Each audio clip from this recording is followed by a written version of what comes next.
الحمد لله وكفى وسلام على عباده الذين اصطفى أما بعد أعوذ بالله من الشيطان الرجيم بسم الله الرحمن الرحيم يا بني إسرائيل اذكروا نعمتي التي أنعمت عليكم وأني فضلتكم على العالمين واتقوا يوما لا تجزي نفس عن نفس شيئا ولا يقبل منها شفاعة ولا يؤخذ منها عدل ولا هم ينصرون وإذ نجيناكم من آل فرعون يسومونكم سوء العذاب يذبحون أبناءكم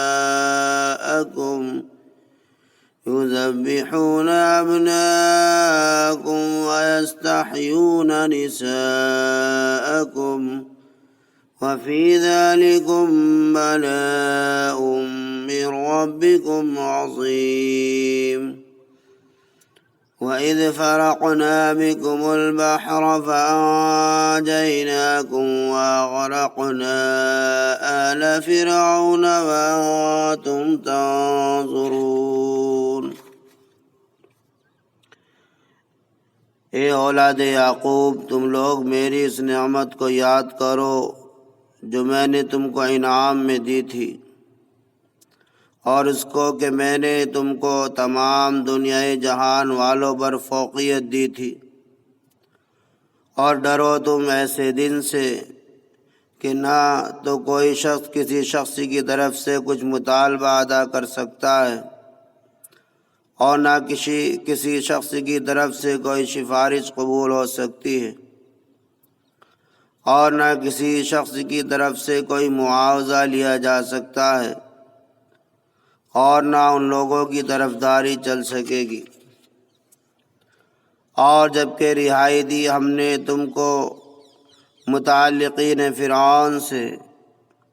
فکر میں لگے رہتے تھے تمہاری سخت آزاری کے، گلے کاٹتے تھے تمہارے بیٹوں کے اور زندہ چھوڑ دیتے تھے تمہاری عورتوں کو، اور اس میں ایک امتحان تھا تمہارے پروردگار کی جانب سے بڑا بھاری۔ اور جب شق کر دیا ہم نے تمہارے وجہ سے سمندر کو، پھر ہم نے بچا لیا تم کو اور غرق کر دیا متعلقین فرعون کو، اور تم معائنہ کر رہے تھے۔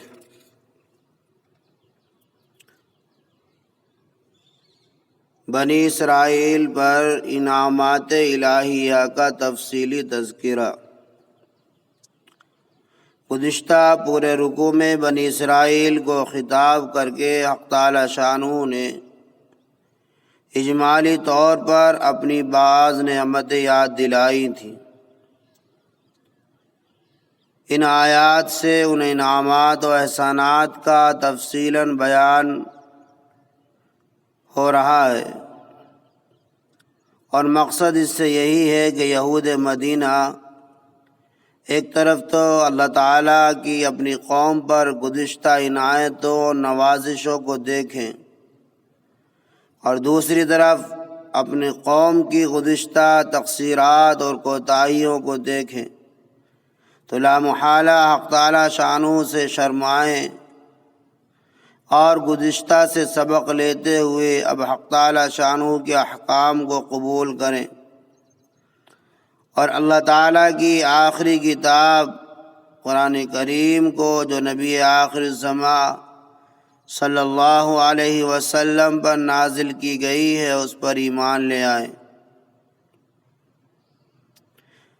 چنانچہ ان آیات میں ارشاد فرمایا، یا بنی اسرائیل اذکروا نعمتی التی انعمت علیکم وَأَنِّي فَضَّلْتُكُمْ عَلَى الْعَالَمِينَ۔ تو یہاں سے سب سے پہلی نعمت کو تفصیل کے ساتھ ذکر فرمایا کہ دنیا میں ایسا بہت کم ہوتا ہے کہ دین اور دنیا کی دونوں سعادتیں کسی ایک جگہ جمع ہو جائیں، لیکن بنی اسرائیل کی صدہا سالہ تاریخ ہے کہ خدا نے اس قوم کو عزت و شرف بخشا۔ چنانچہ اس قوم بنی اسرائیل کو دنیا کی بادشاہت کے ساتھ دین کی بادشاہت بھی عطا کی۔ دنیاوی بادشاہوں میں حضرت سلیمان، حضرت داؤد علیہ السلام جیسے اولو العزم بادشاہ بھی ہوئے، اور حضرت یعقوب علیہ السلام سے لے کر حضرت عیسیٰ علیہ السلام تک جو قریب 2000 سال کا زمانہ ہے، اس میں قریباً 70,000 انبیاء بنی اسرائیل میں مبعوث ہوئے۔ اب جبکہ سید الانبیاء والمرسلین صلی اللہ علیہ وسلم مبعوث ہوئے تو بنی اسرائیل کو ان کی گزشتہ فضیلت یاد دلا کر اب جدید فضیلت کے حصول کی دعوت دی جا رہی ہے کہ اگر اپنی گزشتہ فضیلت اور شرف و عزت کو باقی رکھنا ہے تو نبی آخر الزمان صلی اللہ علیہ وسلم پر ایمان لے آؤ، آپ کی دعوت کو دل و جان سے قبول کر لو۔ مگر افسوس کہ بنی اسرائیل نے من حیث القوم نبی کریم صلی اللہ علیہ وسلم کی دعوت کو ٹھکرایا اور نتیجے میں مغضوب علیہم اور ضالین کے نام سے موسوم ہوئے، اور جو لوگ ایمان لائے وہ خیر الامم کے لقب سے سرفراز ہوئے۔ محترم سامعین، آگے دوسری آیت میں ترہیب یعنی ڈرو اور دھمکی دی جا رہی ہے، اور ارشاد ربانی ہے وَاتَّقُوا يَوْمًا لَا تَجْزِي نَفْسٌ عَن نَفْسٍ شَيْئًا، یعنی اگر تم اپنی سرکشی اور تعصب سے باز نہ آئے اور اسلام کو قبول نہ کیا اور نبی کریم صلی اللہ علیہ وسلم پر ایمان لا کر آپ کا اتباع نہ کیا تو خوب سمجھ لو اور ڈرتے رہو کہ ایک دن مرنا ضرور ہے، اور مرنے کے بعد قیامت کے دن حساب کتاب کے لیے حاضر ہونا ہے۔ اس روز وہاں عذاب الہی کو کوئی شخص کس طرح دفع نہ کر سکے گا، نہ تو کوئی شخص تمہاری ذمہ داری لے سکے گا کہ تمہاری جانب سے تمام حقوق و محاسبہ اپنے سر پر لے لے، نہ کوئی تمہاری سفارش کر کے عذاب معاف کرا سکے گا، نہ کوئی مال دولت یا کوئی اور معاوضہ دے کر تمہارے جرم کا عوض دے، اور نہ یہ ممکن ہے کہ رہائی کی کوئی شکل نہیں، تو پھر تم کو عذاب الہی کا خوف کرنا چاہیے اور اسلام کو قبول کر کے شریعت محمدیہ کا پیرو بن جانا چاہیے۔ اس آیت کریمہ میں یہود کے اس باطل عقیدے کا بھی رد کیا گیا ہے جو یہ عقیدہ رکھتے تھے کہ ہم باوجود حضرت صلی اللہ علیہ وسلم پر ایمان لانے کے قیامت کے دن اپنے آباء و اجداد کی شفاعت سے نجات پا جائیں گے۔ تو یہاں بتا دیا گیا کہ منکرین اسلام کے حق میں کسی قسم کی شفاعت قبول نہ ہوگی۔ یہاں یہ بات ذہن میں رکھی جائے کہ اس آیت میں مطلق شفاعت کی نفی نہیں کی گئی، بلکہ کفار و منکرین اور اسلام سے انحراف کرنے والوں کی شفاعت کی نفی مقصود ہے۔ گناہگار مسلمانوں کی شفاعت جو قرآن کریم میں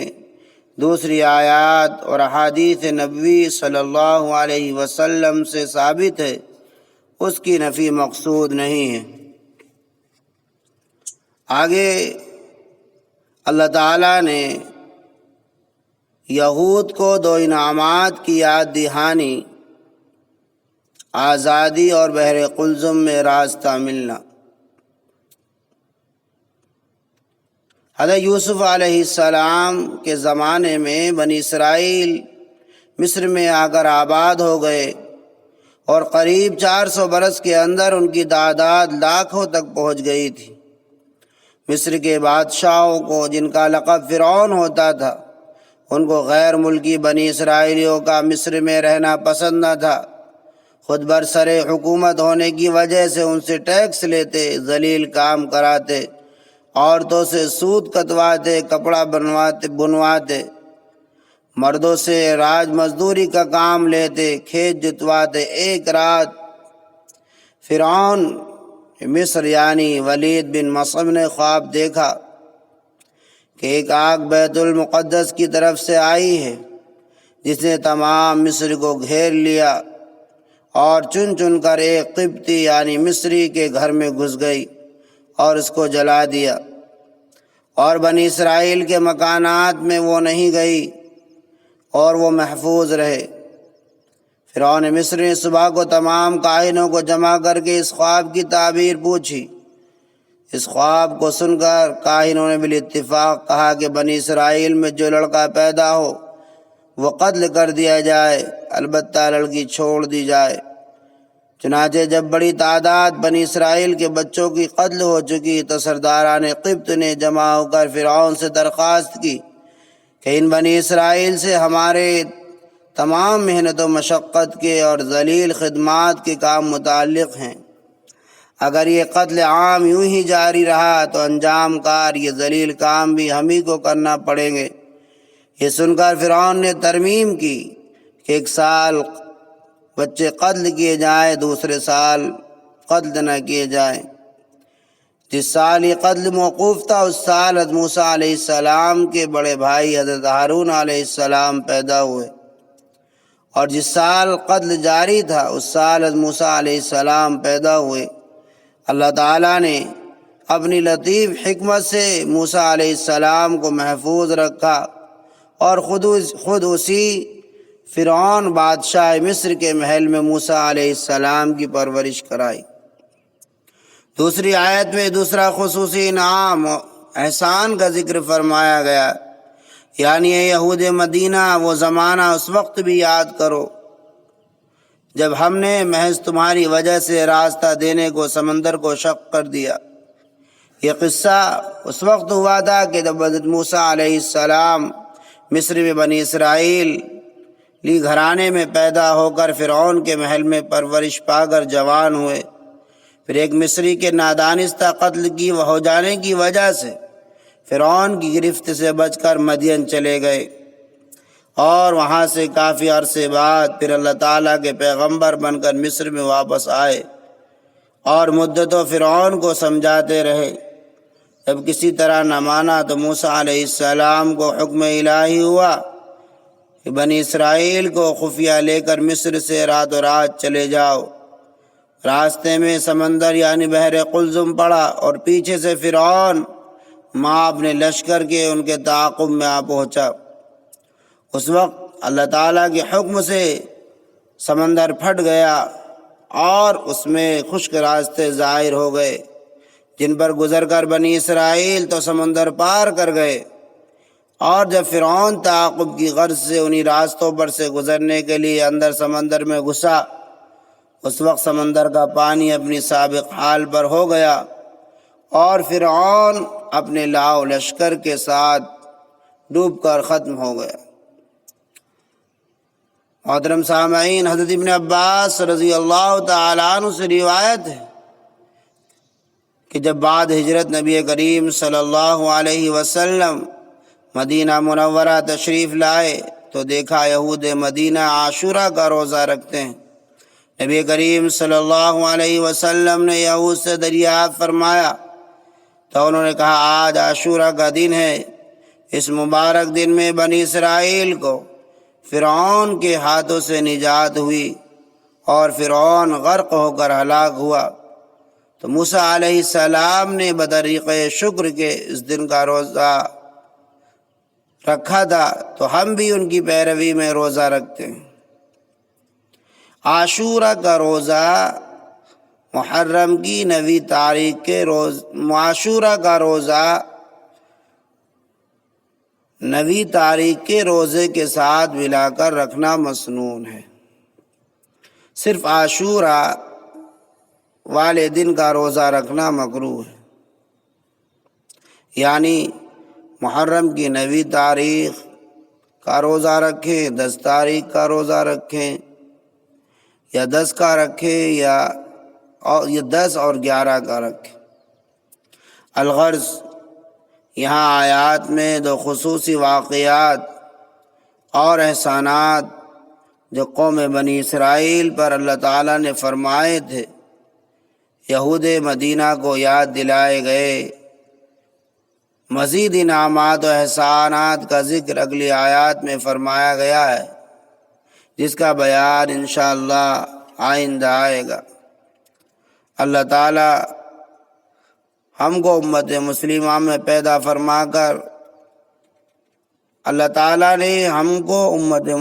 میں پیدا فرما کر شرف و فضیلت بخشی ہے۔ اللہ تعالیٰ ہمیں